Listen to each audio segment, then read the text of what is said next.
Hi everyone. तो इस video में हम डिस्कस करेंगे एरे डेटा स्ट्रक्चर के बारे में और इसमें हम डिस्कस करेंगे कि हम एरे को क्यों यूज़ करते हैं, एरे एक्चुअली में होती क्या है, उसे इनिशियलाइज कैसे करते हैं, डिक्लेयर कैसे करते हैं और एरे के एलिमेंट्स को एक्सेस कैसे करते हैं।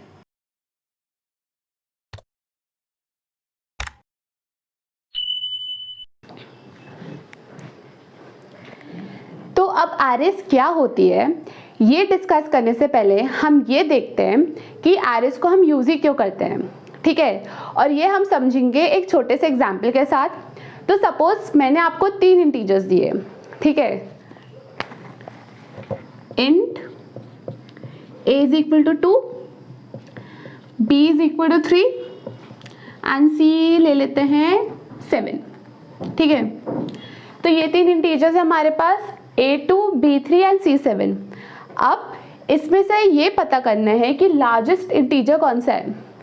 तो देखिए हमें क्लियरली समझ आ रहा है जो लार्जेस्ट इंटीजर है वो 7 है ना। अब इसके लिए हम एक छोटा सा कोड लिख लेते हैं। ठीक है, तो हम एक इंटीजर रिजल्ट डिक्लेयर करेंगे और उसे इनमें से किसी भी वैल्यू से इनिशियलाइज कर देंगे। तो सपोज हमने int result is equal to a कर दिया है ना। अब हम एक एक करके इस रिजल्ट को b और c से कंपेयर करेंगे और अगर b इस रिजल्ट से बड़ा है तो रिजल्ट की वैल्यू इससे रिप्लेस कर देंगे और c रिजल्ट से बड़ा है तो रिजल्ट की वैल्यू इससे रिप्लेस कर देंगे। तो हम लिखेंगे if b is greater than result. ठीक है, तो क्या आ जाएगा, result is equal to b। ठीक है, अब नेक्स्ट स्टेटमेंट क्या होगा, if c is greater than result then result is equal to c। I hope ये क्लियर है आपको, है ना। अब हमारे पास रिजल्ट की वैल्यू आ गई तो हम इस रिजल्ट की वैल्यू को प्रिंट करा देते हैं। C++ में प्रिंट कराने का जो सिंटैक्स होता है वो ये होता है, सी आउट, 2 ऐसे एंगुलर ब्रैकेट और रिजल्ट एंड सेमीकोलन। तो हमारा रिजल्ट प्रिंट हो जाएगा। तो क्या प्रिंट होगा हमारे आउटपुट में, ये 7। काफी सिंपल सा कोड है, राइट। अब हमारे पास सिर्फ 3 इंटीजर्स थे तो हमने ये कोड जल्दी से लिख लिया, है ना। सपोज हमारे पास 3 की जगह 4 इंटीजर्स होते, d इज इक्वल टू 1 होता, ठीक है, तो एक और स्टेटमेंट लगा के हम सेम कोड लिख सकते थे, 4 में भी लिख लेते। 10 इंटीजर्स होते 10 के लिए भी लिख लेते। ठीक है, अब सपोज 10 की जगह 50 इंटीजर्स होते, तो अब अगर आप बहुत मेहनती है तो लिख लेते 50 इफ स्टेटमेंट्स भी एंड 50 वेरिएबल्स को ट्रैक भी कर लेते। ठीक है, but for lazy people like me ये बहुत ही इनकन्वीनियंट तरीका है, राइट। मतलब 50 वेरिएबल्स को ट्रैक करो और फिर इतने सारे इफ एल्स स्टेटमेंट लिखो। चलो 50 के लिए कर भी लिया, अगर 1000 होते तो 1,00,000 होते तो काफ़ी इनकन्वीनियंट हो जाता, राइट। पर अगर ऐसा हो कि इतने सारे जो हमारे पास इंटीजर्स हैं, है ना, उसके लिए हमें अलग अलग वेरिएबल्स नहीं बनाने पड़ते, वो एक ही वेरिएबल के नाम के अंडर स्टोर हो जाते, तो कितना ज़्यादा सिंप्लीफाई हो जाता है ये चीज़, है ना। तो यही चीज़ एक एरे करता है। ठीक है, तो बेसिकली एक एरे क्या होता है, देखो जो एरे है वो एक लिस्ट होती है। ठीक है, लिस्ट है ना, list of what, list of similar type of variables, है ना। मतलब अगर इस एरे में ये एक इंटीजर एरे है तो इसमें जो स्टोर होंगे वेरिएबल्स वो भी इंटीजर वेरिएबल्स ही होंगे। अगर ये एक फ्लोट एरे है तो फ्लोट वेरिएबल्स ही स्टोर होंगे। अगर कैरेक्टर है तो कौन से स्टोर होंगे, कैरेक्टर, राइट। एंड अगर स्ट्रिंग है तो कौन से स्टोर होंगे, स्ट्रिंग, करेक्ट। तो ये हो गई हमारी एक एरे। तो एरे एक list of similar type of variables होती है। ठीक है, तो अभी हमने क्या देखा, हमने देखा कि हम एरे को क्यों यूज़ करते हैं, फिर हमने देखा कि एरे होती क्या है। तो एरे एक list of similar data types होती है ना। तो ये एक तरीका होता है एरे को इमेजिन करने का। ठीक है, तो ऐसे रिप्रेजेंटेशन जब हम ऐसे इमेजिन करते हैं तो एरे के क्वेश्चन सॉल्व करना और उसे इमेजिन करना काफ़ी आसान हो जाता है। तो ये जो दिख रहे हैं ब्लॉक्स, है ना, ये क्या है, ये यूनिट्स ऑफ मेमोरी है। और क्लियर करने के लिए, सपोज ये जो एक एरे है, कौन सी है, ये एक इंटीजर एरे है। अब इस इंटीजर एरे को कुछ नाम दे देते हैं। सपोज हमने इसको नाम दे दिया ड्रिंक्स, ठीक है। अब ये एरे क्या रिप्रेजेंट कर रही है, सपोज हर वीकेंड में हमने कितनी ड्रिंक्स ली, एरे ये रिप्रेजेंट कर रही है। तो एक वीकेंड में 2 ले ली, फिर 5 ले ली, फिर 3, फिर 8, फिर 1, फिर सपोज 0, है ना। अब हमें इसमें से सपोज पता करना है कि हमने कौन से वीकेंड सबसे ज़्यादा ड्रिंक ली। तो बेसिकली ये फाइंड द ग्रेटेस्ट इंटीजर वाला क्वेश्चन हो गया, जो अब एकदम एंड में देखते हैं। बट अभी के लिए ये स्ट्रक्चर समझ आया क्या हुआ। तो ये स्ट्रक्चर में क्या है, ये एक एरे है जिसका नाम ड्रिंक्स है ना, और एक इंटीजर एरे है। इसे कैसे रिप्रेजेंट करते हैं हम देखेंगे, बट अभी सिर्फ समझने के लिए इसको बस ऐसे ही इमेजिन कर लो, ठीक है। अब ये क्या है, ये यूनिट्स ऑफ मेमोरी है ना। ये जो ऐसे ब्लॉक्स दिख रहे हैं ना, ये यूनिट्स ऑफ मेमोरी है। तो इस यूनिट में 2 स्टोर्ड है, इस यूनिट में 5 स्टोर्ड है, इस यूनिट में 3 स्टोर्ड है। अब बताओ, अगर मैं ऐसे डिक्लेयर करती हूँ ना, int a is equal to 4, तो इसमें जो कंप्यूटर है वो कितनी मेमोरी लेता है, जो कंपाइलर है वो कितनी मेमोरी लेता है, 4 बाइट्स। क्यों? क्योंकि जो एक इंटीजर का साइज है वो 4 बाइट्स होता है। तो जो हमारी मेमोरी है उसमें से 4 बाइट्स इस a के लिए रिजर्व हो जाती है, a वेरिएबल के लिए, ठीक है। और इसमें 4 स्टोर हो जाता है ना। जब int a equal to 4 declare करते हैं तो ऐसे काम करता है। अब मैंने बोला ये एक इंटीजर आ रहे हैं, है ना, और इसमें हमने ये अलग अलग यूनिट्स ऑफ मेमोरी है। तो जो 2 है वो कितने बाइट्स लेगा हमारी मेमोरी के, इंटीजर आ रहे हैं 4 बाइट्स, राइट। तो ये जो यूनिट ऑफ मेमोरी है बेसिकली ये कितने ब्लॉक्स ऑफ मेमोरी लेगी कंप्यूटर के, 4, ठीक है। ऐसे 2 ऐसे स्टोर होगा ना, से 4 बाइट्स में, क्योंकि इंटीजर है। तो एक्चुअली 2 स्टोर कैसे होगा, 2 को हम लिखते कैसे हैं, 0 1 0 0। अगर 32 बिट्स है तो ऐसे पूरे 32 बार ऐसे, मतलब 30 बार लिखेंगे तो पूरे 32 हो जाएंगे, ठीक है। तो 2 कैसे स्टोर होगा, 0 1 0 0, यहाँ पे 8 बिट्स, यहाँ 8 0, यहाँ 8 0, यहाँ 8 0, ठीक है। तो ये 2 स्टोर हो गया हमारे मेमोरी में, है ना। मतलब क्योंकि एक इंटीजर आ रहे हैं तो एक यूनिट जो हमारा है मेमोरी का वो 4 बाइट्स ले रहा है। अगर ये समझ आया जो मैंने बोला, तो अब जो नेक्स्ट क्वेश्चन मैं पूछूंगी ये ईजिली आंसर हो जाएगा, ठीक है। मैंने कहा कि सपोज ये जो 2 है इसका जो स्टार्टिंग एड्रेस है मेमोरी का वो है 100, ठीक है। एक्चुअली जो मेमोरी के एड्रेसेस होते हैं वो हेक्साडेसिमल फॉर्म में होते हैं, बट हम अपनी अंडरस्टैंडिंग के लिए, सिंप्लिसिटी के लिए इसको ऐसे इंटीजर में मान लेते हैं। तो 2 स्टार्ट हुआ 100 से, ठीक है। तो 5 कहाँ से स्टार्ट होगा, तो 200 से स्टार्ट हुआ, तो 200 सपोज ये 100 है तो 100 एड्रेस पे जो मेमोरी ब्लॉक है वो लेगा, 101 पे लेगा, 102 पे लेगा और 103 पे लेगा, ठीक है। तो 5 कहाँ से स्टार्ट होगा, 104 से, समझ आया। तब बताओ 3 कहाँ से स्टार्ट होगा, 108 से। 8 कहाँ से स्टार्ट होगा, समझ आ रहे हैं ना हम क्या कर रहे हैं।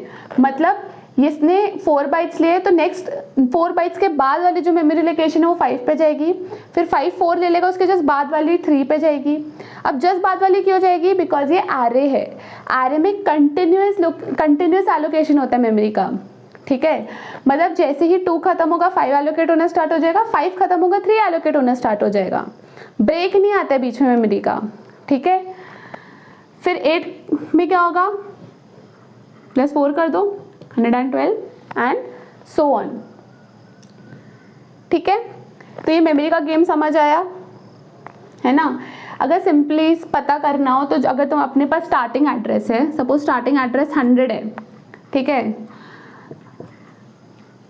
उसमें हमें जो भी नंबर का एलिमेंट पता करना है, ठीक है, तो 2 के बाद ये फर्स्ट एलिमेंट है, ठीक है, ये सेकेंड एलिमेंट है 2 के बाद, ठीक है, तो हम क्या हो जाएगा 1 × 4, तो 5 का मेमोरी एड्रेस आ जाएगा जो होगा 104।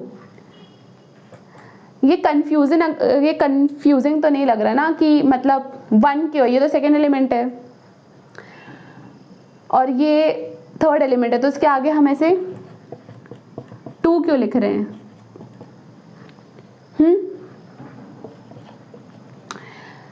वैसे ये एग्जाम्पल अगर देखोगे तो ये तो क्लियर है कि लॉजिकली ठीक है, हम 2 के बाद वाले मेमोरी एड्रेस देख रहे हैं तो 1 लिखना चाहिए, बट फॉर योर इन्फॉर्मेशन जो हमारी एरेज होती हैं वो हमेशा 0 इंडेक्सिंग होती है।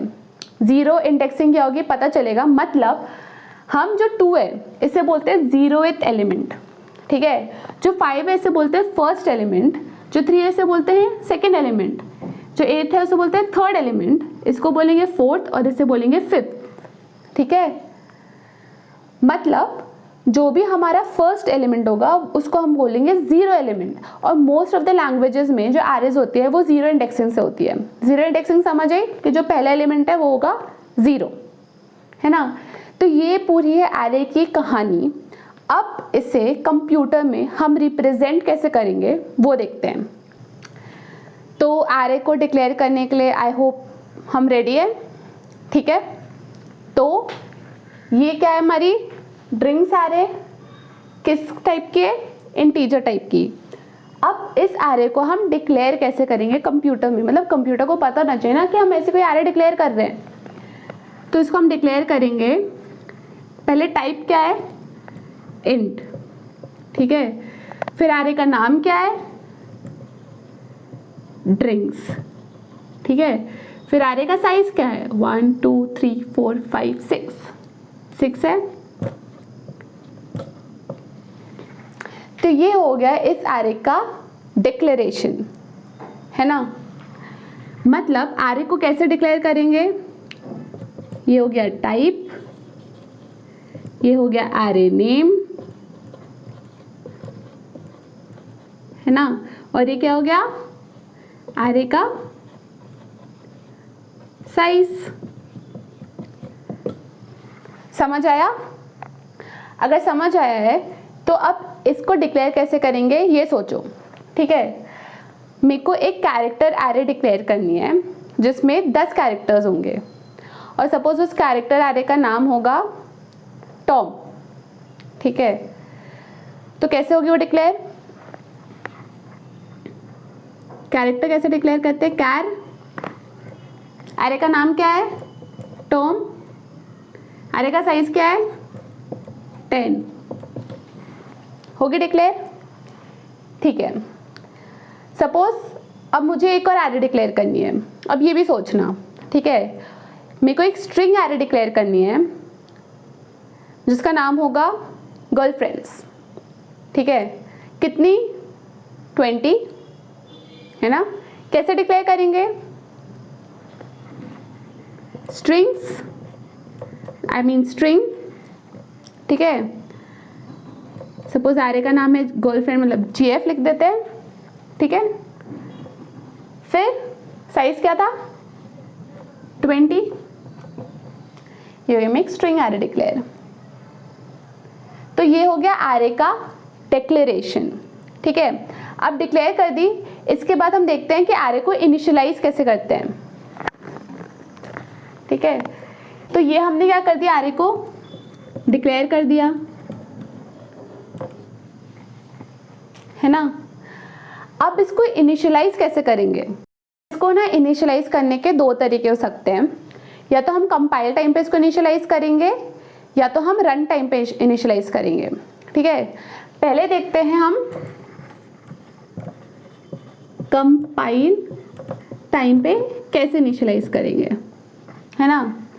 तो सबसे पहला तरीका देख लेते हैं, इसी को इनिशियलाइज करते हैं इन्हीं वैल्यूज से, है ना।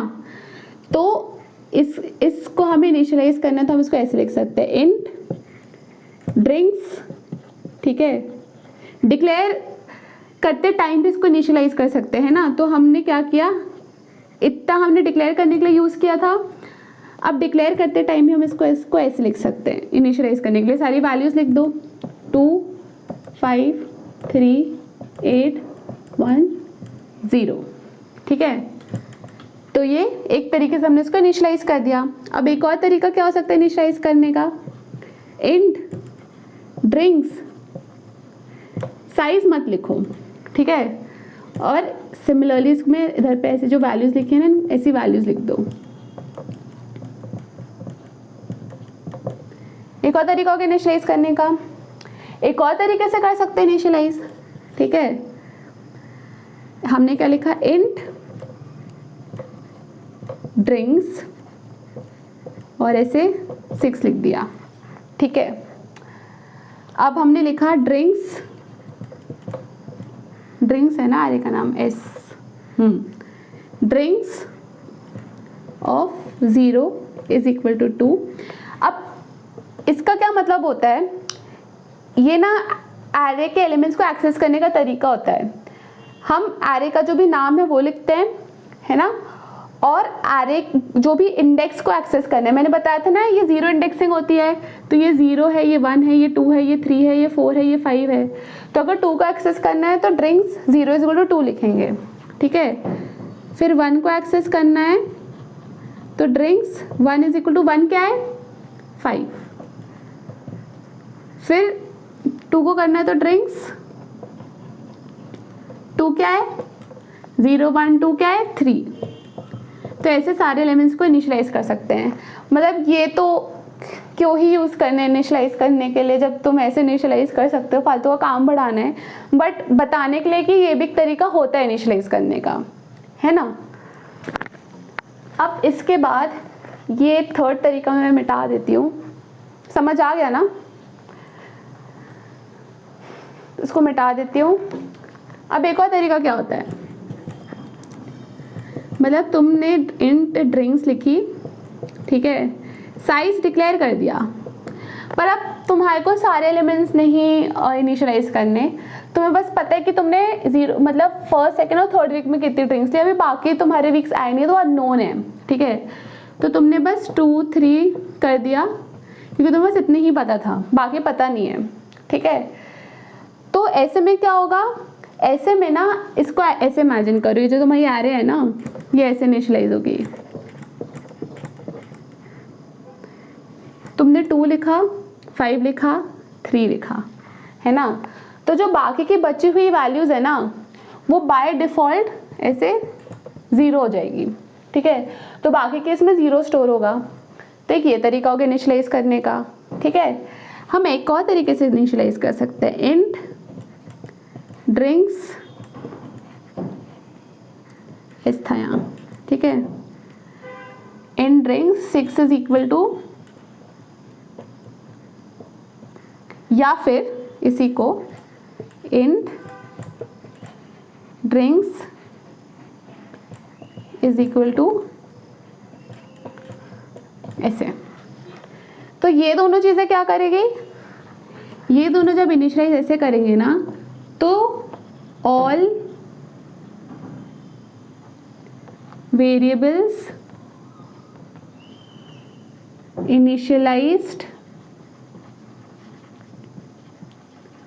टू 0, ठीक है, इसमें भी और इसमें भी।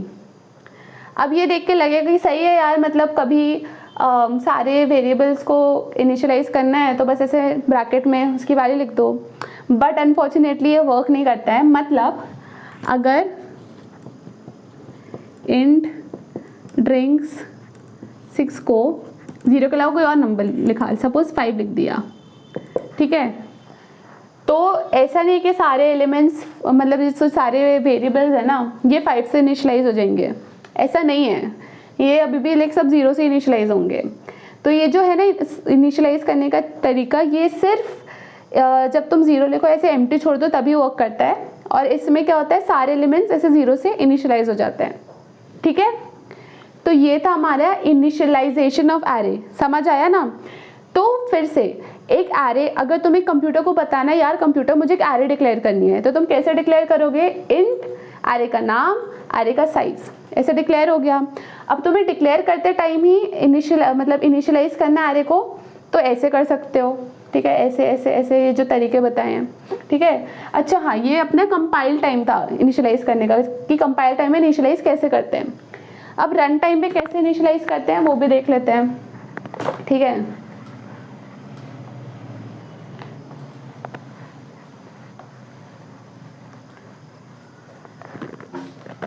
तो रन टाइम में इनिशियलाइज करने के लिए तो ये एरे डिक्लेयर तो कर ही दिए, ठीक है, एरे डिक्लेयर कर दिया। अब एरे डिक्लेयर कर दिया है, उसके बाद हम क्या करेंगे, एक फॉर लूप लगाएंगे, ठीक है।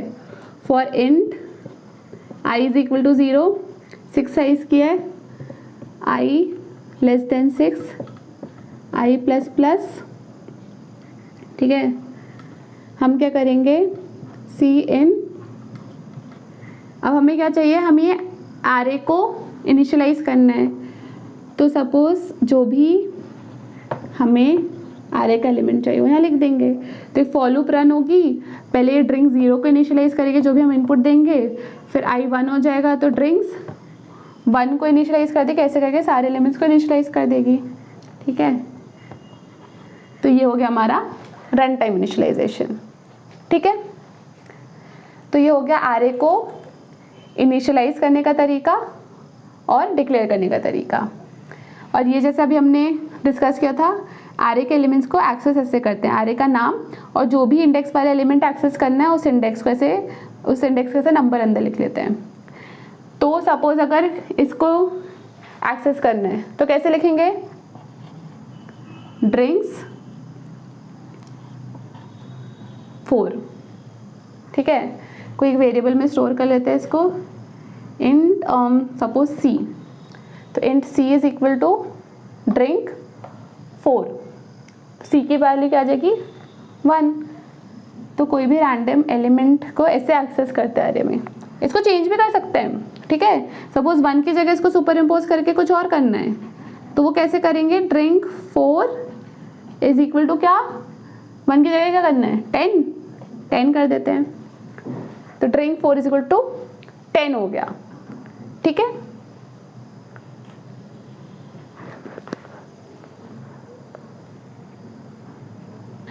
तो हमने अभी तक क्या क्या डिस्कस किया, हमने डिस्कस किया हमें एरे की ज़रूरत क्यों पड़ती है, एरे क्या होती है, एरे को डिक्लेयर कैसे करते हैं, इनिशियलाइज कैसे करते हैं, और एरे के एलिमेंट्स को एक्सेस कैसे करते हैं।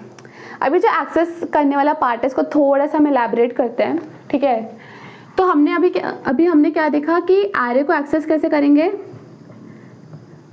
एरे नहीं, ड्रिंक्स नाम है ना हमारे एरे का, ड्रिंक्स 0, तो हमारा ये एलिमेंट एक्सेस हो जाएगा, ठीक है। तो बेसिकली हो क्या रहा है, ठीक है, जब हम ड्रिंक्स लिखते हैं ना, बस ड्रिंक्स क्या है, एरे का नाम, ठीक है। तो हम बस जब ड्रिंक्स लिखते हैं ना, तो ड्रिंक्स बेसिकली एक पॉइंटर होता है जो एरे का जो सबसे स्टार्टिंग लोकेशन है। हमने क्या बोला था, सपोज ये 100 था, ठीक है। तो ड्रिंक्स एक पॉइंटर होता है इस मेमोरी के लिए, मेमोरी लोकेशन, तो इसका जैसे एड्रेस स्टोर करके रखता है ड्रिंक्स, ठीक है। तो ड्रिंक्स ऐसा पॉइंट करेगा, है ना। मतलब अगर ना मैं इसे स्टार ड्रिंक्स लिख दूं, ठीक है, स्टार ड्रिंक्स, और मैं अगर लिखूं int D is equal to star drinks, तो क्या प्रिंट होगा, ये इस मेमोरी ब्लॉक को पॉइंट कर रहा है, ठीक है, ये इस मेमोरी ब्लॉक को पॉइंट कर रहा है।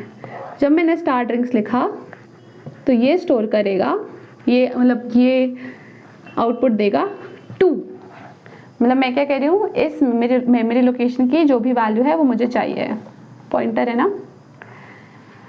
मतलब मैंने अगर इंट ई लिखा स्टार ड्रिंक्स +1, तो अब ये ड्रिंक्स इससे पॉइंट करने लगेगा, ठीक है। और इसमें क्या स्टोर हो जाएगी 5। अब ये नहीं है कि जैसे ये ड्रिंक्स +1 लिखेंगे तो वो 101 पे पॉइंट नहीं करेगा, ठीक है, 104 पे पॉइंट करेगा, क्यों? क्योंकि जो ड्रिंक्स है ये कौन से टाइप का हमारा जो पॉइंटर बनेगा, इंटीजर टाइप का ना। जब इसे +1 करेंगे तो ये जो नेक्स्ट मतलब ये जो इंटीजर वेरिएबल खत्म होने के बाद जो भी नेक्स्ट मेमोरी लोकेशन होगा उसको पॉइंट करेगा। ठीक है, सिर्फ ड्रिंक्स +1 लिखेंगे तो हमारा जो नेक्स्ट मेमोरी लोकेशन मतलब 5 आएगा। ड्रिंक्स +2 लिखेंगे तो ये 3 पे पॉइंट करेगा, है ना। अब इससे हमें ऐसे क्लियरली समझ आ रहा है कि हमने ड्रिंक्स +1 लिखा तो क्या हुआ 5, और 1 क्या है इसका इंडेक्स नंबर। मतलब इंपॉर्टेंस ऑफ इंडेक्स समझ आ रही है ना। अरे में हम जो भी चीज़ एक्सेस करते हैं उसके इंडेक्स नंबर से करते हैं, और इंडेक्सिंग स्टार्ट होती है 0 से। ठीक है, तो 2 का इंडेक्स क्या है 0, 5 का क्या है 1। मतलब ये समझ सकते हैं कि हम किसी भी एरे के जो एलिमेंट है उसकी वैल्यू एक और तरीके से प्रिंट करा सकते हैं। इसके अलावा कैसे प्रिंट करा सकते हैं, स्टार ड्रिंक्स +i ऐसे करा सकते हैं ना, क्योंकि ड्रिंक्स +0 मतलब स्टार ड्रिंक्स क्या हो गया 2, ड्रिंक्स प्लस स्टार ड्रिंक्स +1 मतलब 5, मतलब स्टार ड्रिंक्स +1 मतलब ये वाला तो आ गया 5। ठीक है, समझ आया। तो ये 2 तरीके हो गए एरे के मेमोरी को एक्सेस करने के लिए। अब फाइनली हम IDE में जाएंगे और हमने जितना भी डिस्कस किया है सबको यूज़ करके हमने स्टार्टिंग में क्वेश्चन लिया था ना कि ग्रेटेस्ट इंटीजर पता करो, हम सेम क्वेश्चन सॉल्व करेंगे ऐसे ड्रिंक्स की हेल्प से। हम पता करेंगे कि मैक्सिमम नंबर ऑफ ड्रिंक्स हमने कौन से वीक में पी थी, मतलब ये 4th वीक है ना, 4th वीकेंड, 0 इंडेक्सिंग से यहाँ 3 लिखा है 4th वीकेंड है। ठीक है, तो हम पूरा कोड लिखेंगे और एक बार ये और ये रन करके भी देख लेंगे क्लैरिटी के लिए। ठीक है, तो बस थोड़ी देर के लिए और होल्ड ऑन करना, तो एकदम एरे एकदम क्लियर हो जाएगा। ठीक है, let's go to IDE then. अब हमारा जो ड्रिंक्स वाला एग्जाम्पल है हम वो देखते हैं। तो हमने जो ड्रिंक एरे देखी थी ना, उसमें हम पता करेंगे कि हमने कितनी number of maximum drinks P थी कोई एक दिन में। ठीक है, तो हमारी ड्रिंक एरे क्या थी, इन ड्रिंक। ठीक है, इसको इनिशियलाइज कर देते हैं। हम चाहे तो इसे डिक्लेयर करके मतलब ड्रिंक के अंदर इसका साइज डिक्लेयर करके इसे लिख के सिर्फ डिक्लेयर करके छोड़ सकते हैं, बट हम इसे इनिशियलाइज भी करेंगे यहीं पे। ठीक है, तो साइज रहने देते हैं, साइज नहीं लिखते हैं। 2, 5, 3, 8, 1 एंड 0, ये थी ना मेरी ड्रिंक्स एरे। अब ये जो ड्रिंक एरे है, ड्रिंक्स राइट, ड्रिंक्स एरे है, इसमें हम पता करेंगे कि मैक्सिमम नंबर ऑफ ड्रिंक्स कितनी थी कोई भी दिन में। तो इसमें तो हमें पता हमारा आंसर क्या आने वाला है 8 राइट। कोड करके देख लेते हैं। एक रिजल्ट डिक्लेयर करते हैं इंट रिजल्ट, इसे हम इंट मिन के बराबर लिखेंगे, है ना। अब इसको सॉल्व करने से पहले एक और चीज, हम जो ये ड्रिंक्स है ना इसका साइज भी पता कर सकते हैं। कैसे, सपोज n जो है हमारा ये इस ड्रिंक्स एरे का साइज है, तो ये पता कैसे करेंगे, एक फंक्शन होता है साइज ऑफ। ठीक है, तो साइज ऑफ ड्रिंक्स लिखेंगे, ठीक है, अपॉन साइज ऑफ ड्रिंक्स 0 लिखेंगे। ठीक है, अब ये जो हमने लिखा है एक्सप्रेशन, ये हमें ड्रिंक्स का साइज क्यों देता है ये पता करना लाइक बहुत आसान है और बहुत इंट्यूटिव भी है। तो ये आपका होमवर्क है कि आप ये बताओ और पता करो कि जो हमारा ड्रिंक्स या फिर कोई भी एरे का साइज है वो हम ऐसे क्यों लिखते हैं, और अगर कोई और तरीका है तो वो भी आप कमेंट सेक्शन में लिख सकते हैं। ठीक है, तो ये होमवर्क है। अब क्वेश्चन पे आ जाते हैं। तो हमने ड्रिंक्स एट एरे डिक्लेयर कर दी, रिजल्ट डिक्लेयर कर दिया, और इन देन साइज हमने एरे का देख लिया। ठीक है, अब हम लिखेंगे for in i is equal to 0, i less than n, i plus plus. ठीक है ना। अब इसमें फॉर लूप में रिजल्ट पता करने के 2 तरीके हैं। जो पहला तरीका हमने एकदम स्टार्टिंग में देख ही चुका है, क्या करेंगे, इफ स्टेटमेंट लिखेंगे। अब याद है पहले हम बी फिर सी को अलग अलग लिख के ऐसे बार बार स्टेटमेंट लिखते थे। अब हमें बार बार इफ स्टेटमेंट लिखने की जरूरत नहीं है। हमारे बी सी डी जो वेरिएबल्स हैं वो इस एरे से रिप्लेस हो गए, तो वो कैसे लिखेंगे, ड्रिंक्स आई, फिर हमने उनको कंपेयर किया था रिजल्ट से। ठीक है, drinks I greater than result, अगर ये ट्रू है तो हम क्या करेंगे, रिजल्ट को रिप्लेस कर देंगे ड्रिंक्स आई से, है ना, सिंपल। एंड हमने कोड लिख चुका है, अब हम इसको प्रिंट करा देते हैं रिजल्ट को। ठीक है ना, रन करके देखें।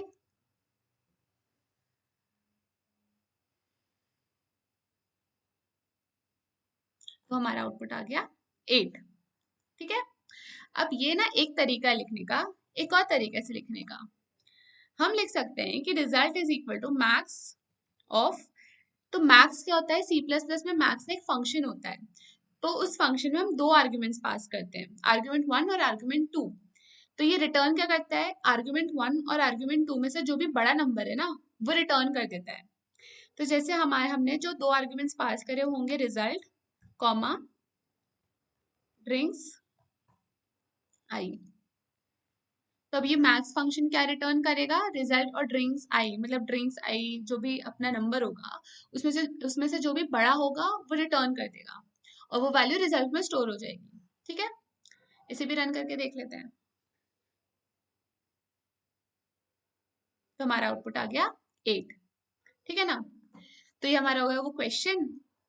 अब इसके बाद समझ आ रहा होगा ना कि एरे क्यों हमारी लाइफ इतनी आसान कर देता है। हमने एकदम स्टार्टिंग में सेम क्वेश्चन डिस्कस किया था बिना एरे यूज करे, हम अब सेम क्वेश्चन डिस्कस करें एरे यूज करके। अगर अभी भी कंफ्यूजन है ना तो एकदम स्टार्टिंग में वीडियो देखो, वो क्वेश्चन जो हमने देखा था वो एक बार ध्यान से देखो, और फिर इसका ये वाला जो सिंप्लीफाइड एरे से सोल्यूशन है वो देखो, तो खुद ही से समझ आ जाएगी ये चीज वापस। ठीक है ना, अब एक और चीज जो हमने बोली थी हम लास्ट में डिस्कस करेंगे वो भी कर लेते हैं,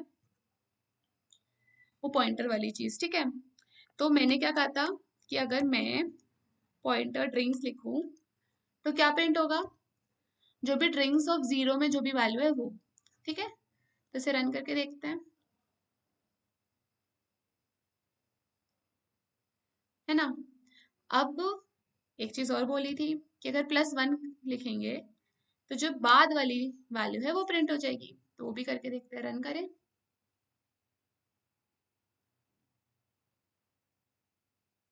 ठीक है, 5 प्रिंट हो गया। तो this was all about basics of arrays. I hope ये वीडियो देख के एकदम जो बेसिक होता है ना एरे का वो क्लियर हो गया होगा। इसके बाद वाले वीडियो में ना हम डिस्कस करेंगे कि एरेज को हम फंक्शंस में कैसे यूज करते हैं। So that's all for this video, thank you. और अगर आपको समझ आया हो ना तो प्लीज चैनल को सब्सक्राइब कर दीजिए और वीडियो को लाइक एंड शेयर कर दीजिए। Thank you.